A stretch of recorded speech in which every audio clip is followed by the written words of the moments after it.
За тэгвэл улсын хурлын хууль зүйн байнгын орооны харьяа хүний эрхийн дэд хорооны гишүүд зам тээврийн осол аваарыг бууруулж аюул осолгүй хөдөлгөөн зохицуултыг хэрхэн бий болгох талаар судалгаа хийжээ. Тогтолцооны хувьд энэ талын үйл ажиллагааг эрхлэх, бодлого боловсруулах чиглэлтэй төрийн яам, түүний харьяа 10 гаруй агентлаг ажилдагч, хууль санаачлах, батлах үүрэгтэй улсын хурлын гишүүд санаачлах арган сайн дураараа судалгаа хийснээ танилцуулжээ. За улсын хурлын хууль зүйн байнгын хорооны харьяа хүний эрхийн дэд хороог улсын хурлын гишүүн Эрдэнэ бол таргалдаг. За гишүүдэд улсын хурлын гишүүн Уян Хишиг, Наран Туяа, Наара, Баасан жаргалнаар ажилдаг байна. За тэд Улаанбаатар хотын 5 цагт шинээр гүүрэн гарц байгуулж, ухаалаг гэрлэн дохиог уулзуур гарцуудад байрлуулах зэргээр зам тээврийн ослыг бууруулах, аюулгүй хөдөлгөөн зохицуултыг хийхээр судалгаа хийсэн байна.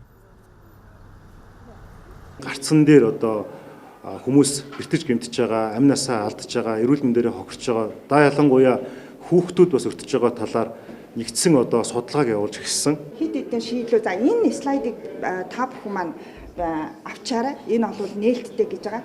Тэгээд хэд хэдэн шийдлүүдийг олвол танилцуулдаг. За ялангуяа бол механик ажиллагаатай гэрлэн дохио бол төдийлөн манад бол байхгүй те. Бид нар шаардлагатай үедээ дохиогоо дараад гэрлэн дохио асаагаад ингээд гардаг ийм гарц бол байхгүй байгаа даа. Тэгэхээр энэ саяны энэ осол гарсны дараагаар л бид нар ингээд те гинтхэн ингээд өндөр аваад ингэж байгаа юм биш. Энэ бүхэл бүтэн 2 сарын энэ оны 2 дугаар сарын 7-нд ингээд бид нар ийм судалгаа шинжилгээг хийя гэд ингээд эхлүүлсэн байсан ажил байгаа гэдгийг ойлгоорой.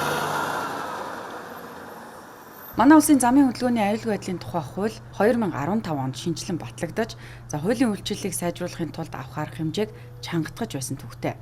За тодорхойлбол замын хөдөлгөөний дүрм зөрчил этгээдэд чамгүй өндөр дүнгээр торгуул тогтоож, гарцаар гарах соёлд монголчуудыг сургасан гэж хэлж болно. За гэхдээ 10 жилийн өмнө батлагдсан уг хуулийг өөрчлөх зайлшгүй шаардлага үүсэж байгаач гишүүд хуулийн хэрэгжилт, өөрчлөлт найруулах зайлшгүй шаардлагатай зүйл заалтын тухай тодруулахад дорвитой хариулт хэлж чадахгүй байна. За харин хүний амьд явах баталгаа хангах чиглэлд хийх ажлыг том жижиг гэлтэхгүй хийх нь бидний үүрэг хэмээн тайлбарлаж байна. За төсөв ботлонгууд яаж юм гэхээр төсөв алдагдaltaй байна гэд хөрөнгө оруулалтын төсвийг 20% тандж байгаа жишээлбэл. Гэтэл тэнд чинь эмнэлгээс таньж байгаа юм, боловсролын системээс таньж байгаа юм. Яг энэ шиг Монгол хүний амнаас эрүүл аюулгүй орчинд амьдрах эрхээ зөрчигдөд байгаа хэсэг дээр яаж энэ асуудлыг шийдэхгүй гэсэн төсөл хөтөлбөрүүдийн хөрөнгөж хасгачаад байгаа байхгүй. Нөгөө талаасаа саяны хилдэгчлэн энэ төсөв байна гэдэг энэ өөрөө нийслэлийн төсөв тусах ёстой. Энэ нийслэл энийг хийх ёстой юм байна гэдэг ажлаа гаргаж ирээ хийхгүй байгаа бол энэ дээр чинь ийм асуудал байна штэ гэдгийг хүний эрхийн дэд хорооноос гаргаж тавьж байгаа асуудал байхгүй юу? За хэрэг улсын их хурлын гишүүд Улаанбаатар хотын 170 гаруй уулзуур гарцад ямар гэрлэн дохио суйрлуулах, явган зорчигчийн аюулгүй байдлыг хангахад гүүрэн байгууламж хаана хэрхэн барих хэрэгтэй байгааг судлаж ажиллах юм бол зам тээврийн яам, түүний харьяа 11 төрлийн агентлагт ажиллаж байгаа салбарын мэргэжилтнүүд, инженерүүд бодлого боловсруулах шаардлага болж байна. За дээр нь нийслэлийн засаг дарагч энэ чиглэлээр хийх ажлын төсөв төлөвлөгөөг боловсруулж батлуулах шаардлагагүй болохоор байна. За бүр цаашлаа тээврийн цагдаагийн байгуулагч хийх ажилгүй болж магадгүй байна.